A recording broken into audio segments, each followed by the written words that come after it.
that with mod x into mod y I get 1e7, which looks reasonable. That is mod x into mod y, or maybe mod x into mod y into maybe some log or something like that. So you should be, when you get a problem like this, what you should be having, what you should do is just look at the complexity terms and try to understand that what the expected solution would be, what the expected solution is. This kind of helps in a lot of cases, because in a lot of cases this helps especially in cases where the number of elements are fairly small. You immediately get the idea that you should be looking at an exponential solution. That is, we are looking at some complexity of the form mod x into mod y into some log x if we can, or log y, or something of that sort, or k or something like that, where k is some function of x and y. That is, idea is to get about 3/8 operations or less than 3/8 operations. This is a dynamic programming problem. That is, the solution involves dynamic programming. Now, so now that again, as Venkatesh said in his DP lecture, when will dynamic programming come into a problem and when will it not?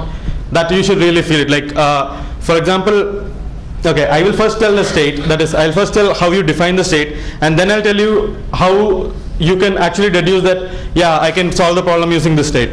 So if I have the information that, assume I'm building string x. That is, assume I'm building string x, like let x for simplicity be from 1 to mod x. Assume I have built the string x until position I. So, and if I build the string x until position I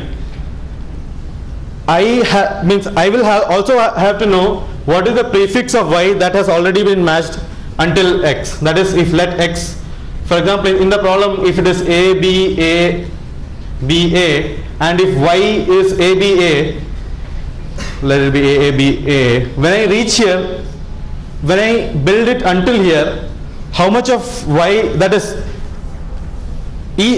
when I build, that is when I reach at position I, the first position where it completes, that is, I should always ensure that in this building process, I should ensure that it never completes the length of y. So my state would be position x comma prefix of y, which is a suffix of x. I'll explain the state later. Is everyone clear about what I'm defining in the state? That is, I am building, like when I build a, prefix of y, which is a suffix of x, is a. When I add another a, prefix of y, which is a suffix of x, is now just 1. So this would be state 1 comma 1. This would be state 2 comma 1 instead of 2 comma 2, because y, prefix of y, which is a suffix of a, is also just a. What could be the possible transitions?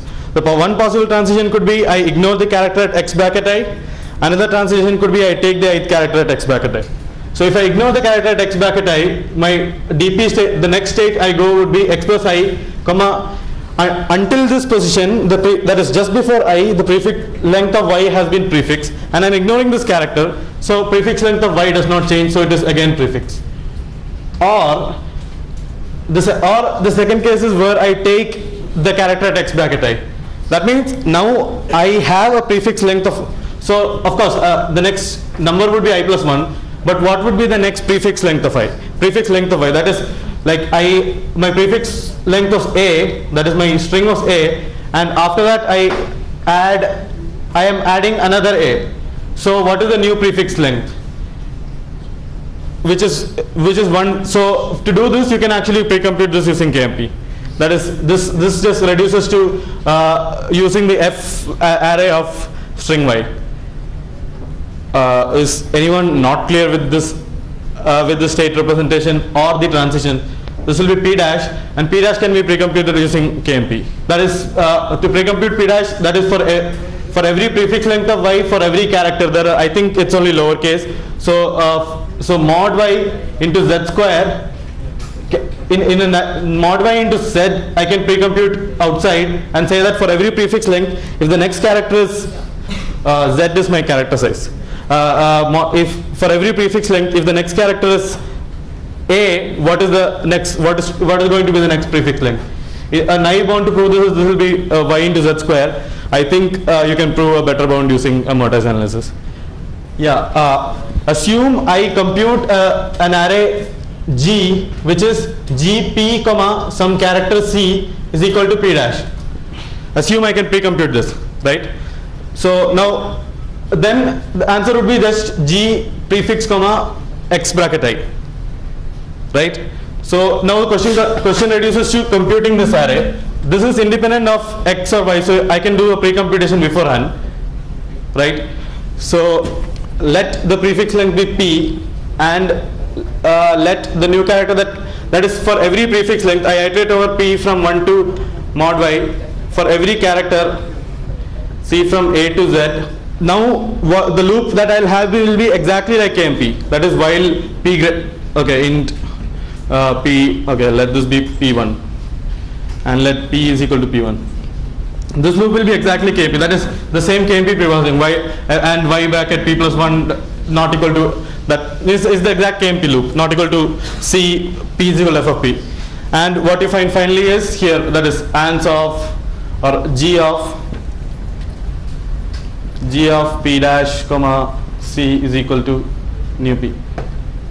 That is, with just KMP pre-processing you will be able to solve this problem in mod X into mod Y. So this is one problem that I was wanting to discuss. I'll go to a next problem, which is the minimal spanning tree, which is a modification of the minimal spanning tree problem.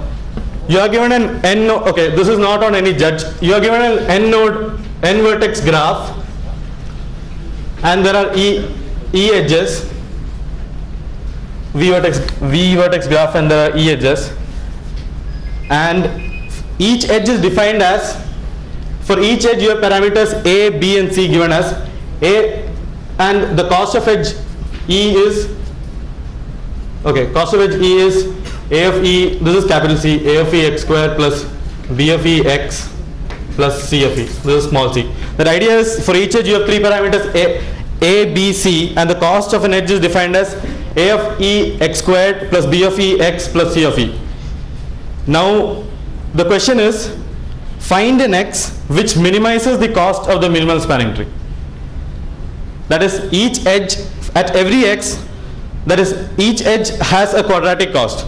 So you must find an x which minimizes the cost of minimal spanning tree. For x equal to 0, the cost of minimal spanning tree would be, assuming the minimal spanning tree was run with each edge cost as C of E. For x equal to 1 it will be A plus B, sum of, that is for each x, and I'm talking about a continuous interval, that is not, you're not to assume that, that is you can also give a fractional or real number as x.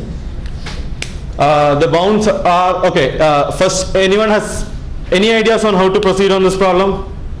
That is, before I tell the bounds, because without bounds is much harder than with bounds.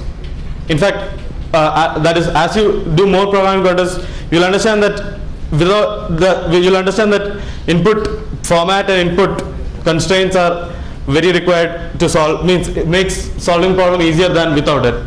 So okay, bounds is mod v less than equal to 50, mod e less than equal to 100. For each edge I have three parameters a, b, c, and cost of that edge at some x is given as ax squared plus bx plus c. Find the minimum cost. Find the minimum cost MST, assuming you can put x at any interval in the real line from minus 1e 100 to 1e 100, for example. So what he's saying is, given two quadratic polynomials, they'll intersect at most 2 points. So find for every e square pair, find these two even points. There will be two e square pairs, two e choose 2 pairs, that is e into e minus 1 pairs. And for each of this, okay, for each of this, okay, so that is the intended solution. So now just sort the even points. Now notice that if once you sort the even points, between two sorted points an ordering is defined on the edges. Is everyone clear that once we sort these even points, an ordering is defined on the edges? That is, between two even points I can say that E1 less than E2 less than EK for E mod E for every edges. If an ordering is defined, I can run a minimum spanning tree algorithm. So the complexity of his solution would be E cube log V, that is E squared number of even points into E log V for each, which is the internet solution. Assume you plot all the quadratics together, what you get is a lot of intersections between them, and each thing will okay, first thing is everyone clear? Is everyone clear that the ordering will change only at fixed points? Okay, so then what we do is we just reduce it to finding the intersections between each equation, and then that is, once you have an ordering, as I said, that cost function need not be really plus or into in minimal spanning tree. So once you have an ordering, you can of course find a minimal spanning tree. And between, so as long as the ordering doesn't change, the minimal spanning tree algorithm doesn't change. So essentially it reduces to finding for each interval, that is, given an xi to xi plus 1, what is the minimal spanning tree in this range, which can be found out using his method, that is the initial method, because this function will now be, that is, there will not be a change in the ordering at all. That is, you could probably just make a few graphs, and unfortunately this is not an online judge problem, so you could probably just make some graphs. And I'll be covering one problem from the previous World Finals. The problem was from ACM ICPC World Finals 2009, and the problem's name was some ministers something. I'll just explain what the problem was. So the problem said that let's say you have m ministers and you have n bills. So every minister votes on some bills whether or not this bill should be passed. So he says for every every minister gets to vote for less than equal to 4 bills. So the view of every minister is expressed as I comma yes / no. So for a bill, he says whether this bill should be passed or no. So you get a yes or no, you get a 0 1. That is very input specific. So he gets to vote for less than equal to 4 bills. Now you have to determine whether there is a sequence of, meaning whether you can decide which bill to pass and which bill not to pass, so that for every minister you satisfy more than half of his opinion. Which is to say that, let's say if a minister voted on 4 bills and I have I, J, K and L, he said that pass I and J and don't pass K and L. So if I pass all 4 of them, then I am actually satisfying only 2 of his views, which would not satisfy the minister. So every minister is satisfied if I satisfy more than half of his views. So you have to decide if there is a allotment possible to the bills of yes and no, so that we satisfy all the ministers. Is the problem clear? For those of you who want to read the problem, they can go to ACM ICPC Live Archive. This is a problem from last year's World Finals. Okay, 2009 World Finals. 2009 was last year, right? And the problem name is ministers something, I don't know what something is. Yeah, ministers major mess. Can you tell what the problem code is? 4452. What do you think? What is your initial idea about the problem? How do you approach the problem? Okay, fine. Are you guys aware what a two-side problem is? Okay, yeah, please. Actually, see, your graph construction looks something like this. In two-side problem, you are given n variables, n Boolean variables, and an expression where every expression is xi or xj. This could be xi complement or xj complement as well, and you take an AND of every such expression. So basically you have a sequence of something like this. Basically you are given the expression, you have to decide if you can decide for values of xi and xj such that this whole expression is true. If you can assign values true or false to xi, xj, meaning for every xi, for every I you can assign values to xi true or false such that this expression is true, then this problem is called two-sat. when each of this expression has three variables,